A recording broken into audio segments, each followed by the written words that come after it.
लोग आपकी पर्सनैलिटी, आपकी खूबी, आपके एटीट्यूड पर हमेशा फिदा रहते हैं। अगर मैं आपको भी कहूं कि आपको कोई पसंद आया था, या आप भी अगर किसी से मिलकर आए तो आप उसे सोच रहे हो, या कोई चीज आपको उन्हें सोचने पर मजबूर करती है, तो वो है उनका एटीट्यूड, उनकी स्माइल, उनका आपसे बात करने का तरीका, उनका आपके सामने इतना कॉन्फिडेंट रहना कि आप अपनी ही सारी बातें, सारी टेंशन भूल जाते हो। अब अगर आप भी चाहते हो कि आपकी पर्सनैलिटी इतनी अमेजिंग हो कि लोग आपके एटीट्यूड की वजह से आपसे कनेक्ट रहें, तो ये पूरी वीडियो आपके लिए बनी है। वीडियो के अंदर 7 बड़े ऐसे पॉइंट्स को मैंने रखा है जो हर एक पॉइंट पूरा आपकी पर्सनैलिटी पर सूट करेगा, और आप इन्हीं 7 के 7 पॉइंट्स के जरिए अपने एटीट्यूड को बिल्ड कर सकते हो और अपनी लाइफ को पूरी तरह बदल सकते हो। बस इस वीडियो को तसल्ली से, आराम से बैठकर एंड तक जरूर देखो। वैसे भी हम अपनी लाइफ का ज्यादातर वक्त इधर उधर निकाल देते हैं, तो क्या पता ये सिर्फ 10 मिनट हमेशा आपके दिमाग में बैठ जाएं और आपको एक नया एटीट्यूड बिल्ड करने में मदद करें। तो चलिए दोस्तों, शुरू करते हैं। सबसे पहले, लोगों को यार ऐसे लोग बहुत ही ज्यादा पसंद आते हैं जो लगभग उन्हीं के जैसे होते हैं। जैसे कोई कॉमेडी मूवी हम देखते हैं या कोई स्टैंड अप कॉमेडी को हम देखते हैं, तो हम ना उनसे इसीलिए कनेक्ट हो जाते हैं क्योंकि हमें लगता है कि यार ये तो हमारे जैसा है, हमारी जैसी ही लाइफ जीता है, मतलब वही सब बातें कर रहा है जो एक्चुअल में हम अपनी लाइफ में भी करते हैं। तो यार आप जब लोगों से मिलते हो तो कोशिश ये किया करो कि उनका बिहेवियर जानकर आप उसी माहौल में ढल जाओ। जैसे कोई हंसमुख है तो उससे हंसी मजाक में ही बात की, या कोई सीरियस है तो उससे उसी के वे में बात की।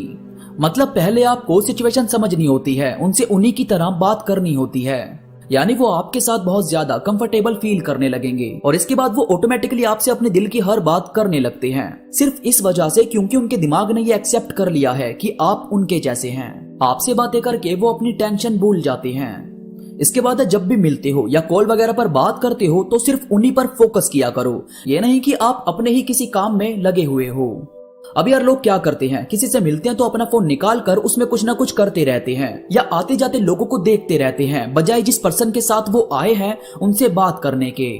अब यार आप खुद सोचो, आप लड़की हो तो आप लड़के से मिलने गई, और आप लड़के हो तो आप किसी लड़की से मिलने गए। अब वहां पहुंचते ही आपके पास से कोई हैंडसम सा बंदा निकला तो आप अपने पार्टनर की बातों को अनदेखा करके उसे सोचने लग गई, या वहां से कोई ब्यूटीफुल लड़की निकली तो भाई आप उसी के ख्वाबों में गुम हो गए।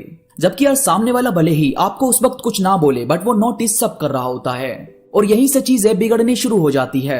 आप यार जब भी जिसके भी साथ हो या कॉल पर भी हो ना, तो या तो दिल से ही बात करो या करो ही मत, क्योंकि आपका सामने वाले को केयर दिखाना, उसकी बातों को उसी तरह सुनना जैसे वो आपकी खुद की बातें हों, ये चीज लोगों को वाकई आपसे जोड़े रखती है। इसके बाद आपको अपनी बातें कहनी आनी चाहिए। देखो यार, हम सबको ना ऐसे लोग सही में अच्छे लगते हैं जो किसी बात को खोल कर समझाते हैं। जैसे कि कोई बंदा अपनी पास्ट लाइफ का जिक्र करता है तो एक तो वो डायरेक्ट बोल सकता है कि अच्छी थी या बुरी थी, और एक होता है कि वो अपनी बातों को पूरा खोल कर समझाता है कि पहले ना मैंने ये किया था, हम यहाँ गए, ये एंजॉय वगैरह किया। तो ये चीज सामने वाले इंसान को ये दिखाती है कि आप हंसमुख और कूल बंदे हो, मतलब आप खड़ूस नहीं हो। इसके बाद है उन्हें ये फील करवाओ कि आप उनके साथ बहुत कंफर्टेबल फील कर रहे हो। अब जैसे मैंने बताया कि आप उनके सामने फोन में लगे रहोगे, या आप उनके सामने बाकी लोगों की ताक झांक करोगे और उनकी बातों का कुछ खास रिस्पॉन्स नहीं दोगे, तो कैसे कोई आपके साथ रहेगा और कैसे आपको सोचने पर मजबूर होगा। पता है, जब भी कोई आपसे अपनी बात करे तो बीच बीच में उससे आंखें भी मिलाया करो। ये चीज ये साबित करती है कि आप उसकी बातों को कितना दिल से सुनने की कोशिश कर रहे हो, और सामने वाला ऑटोमेटिकली आपसे अटैच होने लगता है।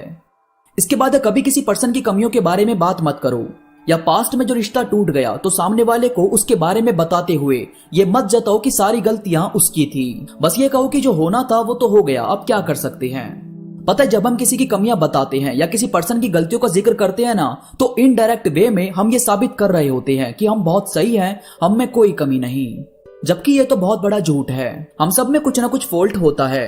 तो जब भी आप किसी की गलती का जिक्र करो तो ये बोलकर करो कि गलती तो किसी से भी हो जाती है, अब जिससे होनी थी हो गई, अब आगे की लाइफ को जिएंगे। और कॉन्फिडेंट रहो, ऐसे जैसे आप खुद से ही मिल रहे हो।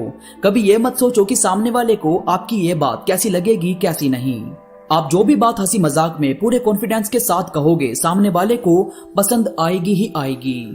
आपका लो कॉन्फिडेंस आपको किसी के भी सामने कंफर्टेबल फील नहीं होने देता। इसीलिए कहा जाता है कि ऐसे कपड़े पहनो जो सामने वाले को इंप्रेस करने के लिए नहीं, बल्कि आपको कंफर्टेबल फील करवाने के लिए हो।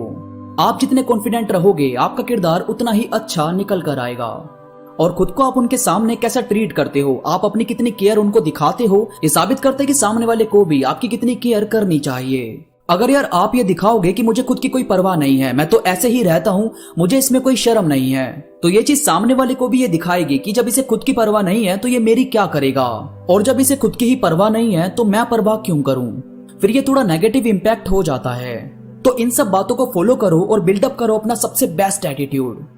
दोस्तों उम्मीद करता हूँ ये बातें आपको समझ आई होगी। इस वीडियो से आपको काफी कुछ नया सीखने को मिला होगा। वीडियो पसंद आई हो तो प्लीज लाइक करो और कमेंट करके मुझे जरूर बताओ। इसके साथ ही मेरे साथ इंस्टाग्राम पर अभी जुड़ो। इंस्टा पर 50,000 की फैमिली कंप्लीट होते ही मैं एक Q&A का फर्स्ट एपिसोड शेयर करूंगा, जिसमें मैं खुद सामने आकर आपके सवालों का जवाब दूंगा। तो प्लीज इंस्टा पर जुड़कर 50,000 की फैमिली कंप्लीट करवाने में मेरी मदद करो। इंस्टा पर मैं बहुत सारी चीजें अपडेट करता रहता हूं जो मुझे यकीन है कि आपको जरूर पसंद आएगी। इंस्टाग्राम का लिंक नीचे डिस्क्रिप्शन में मौजूद है। तो अभी के लिए बस इतना ही। मैं मिलूंगा आपसे नई वीडियो के साथ, तब तक के लिए धन्यवाद।